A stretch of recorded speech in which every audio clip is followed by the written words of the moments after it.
اعتقد اخطر حاجه سرقتها الشاشات مننا مش وقتنا، لا، تركيزنا. احنا ما بقيناش عارفين نركز في حاجه 5 ثواني على بعض. وعشان كده قررت ان انا ارجع تاني ادرب عقلي على التركيز زي ما كنت بعمل زمان. وده الصراحه ما وصلتلهوش غير لما شفت بالصدفه بيج اسمها روايات مصريه.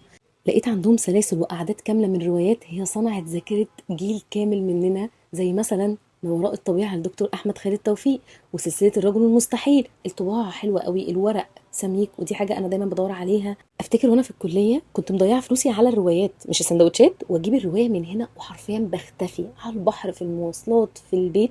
كانت بتاخدني في عالم تاني. كنت فاكره ان انا بعمل كده عشان بس اتسلى، لكن اكتشفت دلوقتي ان القرايه كانت بتدرب عقلنا على التركيز، وان احنا نتخيل، وان هي تفصلنا عن الدنيا اللي احنا فيها.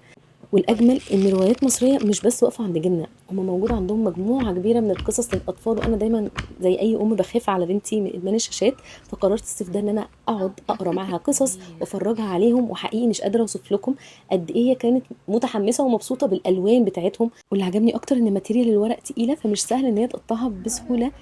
اكتر حاجه حبيتها في روايات مصريه ان هم عندهم تنوع كبير جدا من القصص والكتب والروايات اللي تناسب كل الناس بكل الاذواق. ولو في استثمار واحد حابه تعمليه لنفسك او لاولادك، فهو انك ترجعي القرايه كعاده موجوده كل يوم في حياتك.